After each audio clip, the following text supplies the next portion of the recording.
Hey, what's going on, guys? This is BigBlue Editing, and I have a quick Twixtor settings tutorial for you guys today.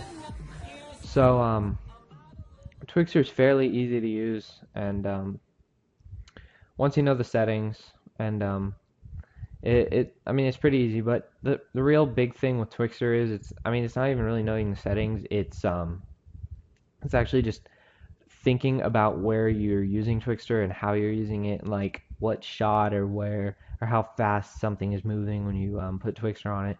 So obviously, if you try to put Twixtor on a trick shot, you're gonna get a lot of warp, and that's what we want to avoid because warp looks ugly. So let me just show you my little example, and then I'll show you my settings. So pretty smooth. There's still warp right here and a little bit right here. And actually, this whole part of the scope starts warping right after it speeds up. So I try to get rid of that by having it speed up a little sooner than I wanted it to. But so let's just jump right into this. Okay, I'm just gonna get rid of my color correction, and I'm just going to delete my Twixtor. So let's go ahead and search up Twixtor, and we'll drag it onto our clip. And then let's just find the point where we want our Twixtor to start. So for me, let's see, I had it right after he shoots. Okay, so it's right there. So let's go ahead and keyframe the input frame rate at 59.94. And you should be using a clip that's 60 frames per second, because if you're not, the Twixtor is going to look pretty bad. So make sure it's 60 frames.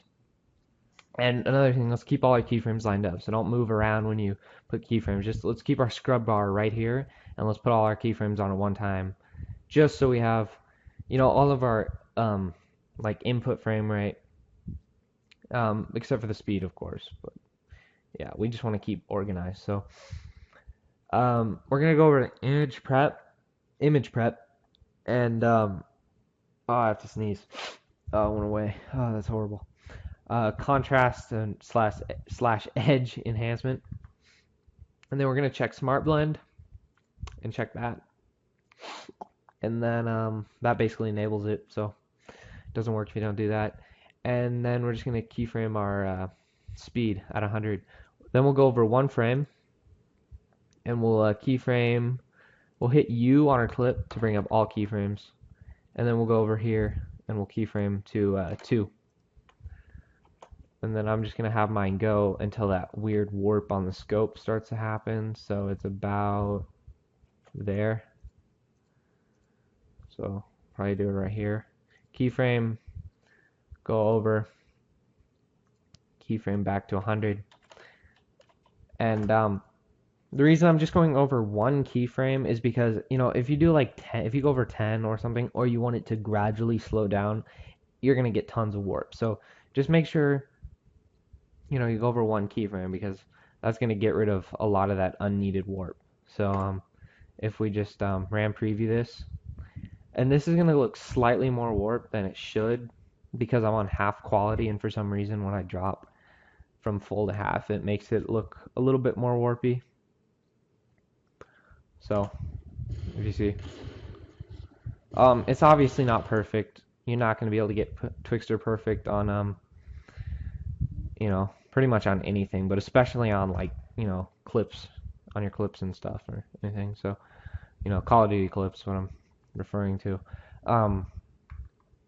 So I hope this video helped you guys out. If it did, please leave me a like and subscribe. Alright, peace guys.